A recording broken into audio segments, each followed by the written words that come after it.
Hey, Simon Page here, simonpage.com. Today I want to talk to you about picking your niche. What are the actual steps to deciding what you want to start a business in, right? And so we're going to be talking about just a few steps that you can take to really narrow down your options as far as what you're going to be spending the next 3 to 5 years of your life building a business around. So let's go ahead and get started. Now, the first thing that you want to talk about is what are you interested in? What are your passions? Now, I'm not saying just follow your dream, follow your passions, because that's a sure ticket to failure. Very few times does someone's absolute passion turn into the exact right business for them. However, with some dialing in and with some understanding of where your audiences lie, the things that you're most passionate about can be the things that you can definitely generate enough money to get out of the rat race in. So, what kind of things are you passionate about? What can you sit and talk with somebody for 3 hours about and never get bored? Remember, this is something you're going to be spending the next 3 to 5 years of your life in. So having some interest in it has a lot of value. If you're not interested in it, keeping up with the process of creating regular content and engaging with your audience is going to become boring and humdrum, and you're just going to want to walk away from it, right? So, interest or passion. Then you have to think, in that arena, what are your skills? What skill set do you have that you can offer to an audience? Is it the creation of items? Is it the sharing of information? What do you do that you can monetize? So, for example, if you were working in the dog training niche and you're passionate about dogs and you have a lot of success teaching your own boxer how to retrieve your newspaper, right? That might be a fun, engaging lead magnet that someone's going to want to grab some information or get information about, right? So what kind of skills do you have that you can offer to people who have a similar interest as you? On a similar note, what problems can you solve, right? Sticking with our dog training analogy, well, what if you do you happen to know how to keep a dog from chewing on slippers? Do you know how to potty train a puppy? Right? These problems have people looking for solutions for them. And we'll talk about people looking for solutions in just a minute. The next one is high level validating your. Sorry about that. We'll get to that in a second. I jumped ahead thinking I was getting there. The next one is who do you want to work with? Right? If you think that most people who own toy poodles are stuck up snobs and you just happen to have landed on being a toy poodle owner and love yours, maybe working with other toy poodle owners is not the best interest of your business, right? You want to find a group of people that you enjoy working with. Remember, 3 to 5 years. You're going to be building a business working one-on-one with people. No business is created in a vacuum.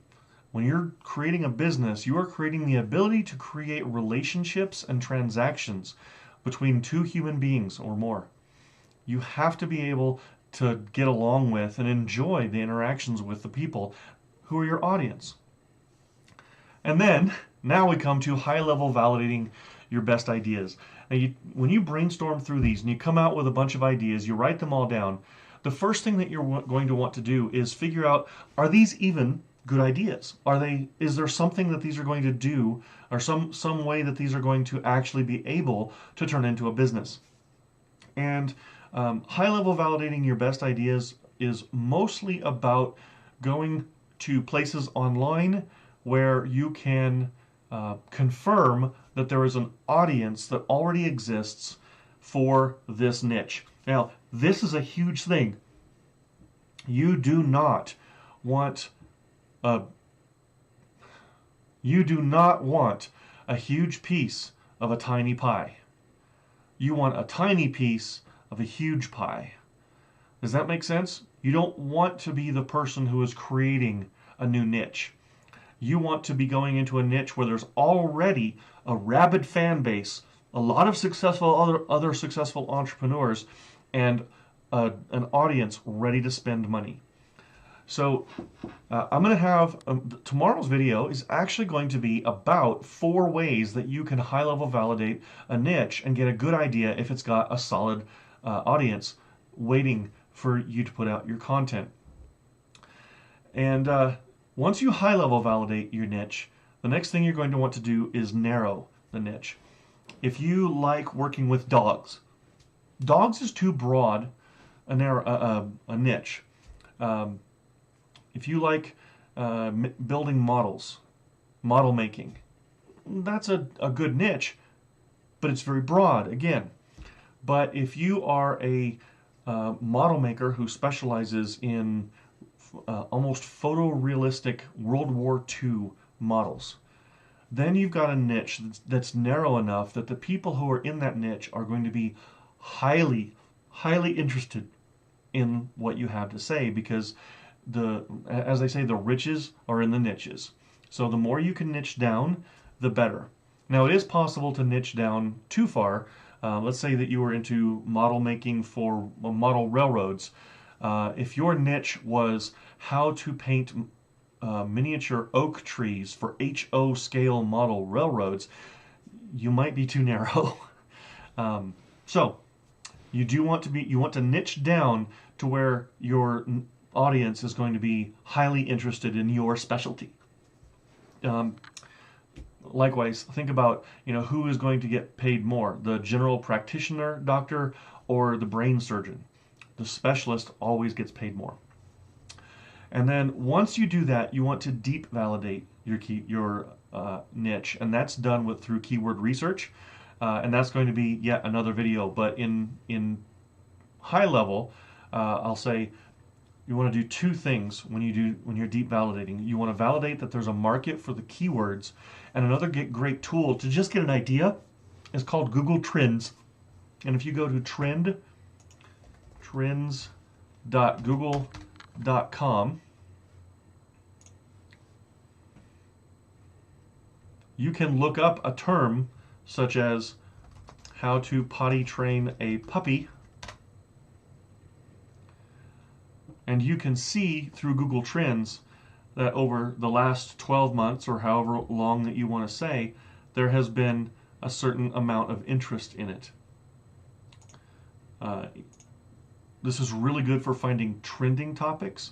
How to potty train a puppy is probably not going to be a great trending topic because it is very, it's ongoing. People have owned puppies for millennia, right? But something more trending might be GMDR, which is a new marketing rule. GPDR. That came out, oh look, it came out roughly about June of last year, right? And so this tool will help you see where the interest lies in any given topic.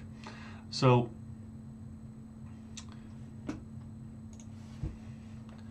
there you go. I think as you start building an idea, getting a firm focus on what you want to build your business around, you're going to want to answer some of these questions. So I hope this has been informative and illustrative, and I hope you got value out of it.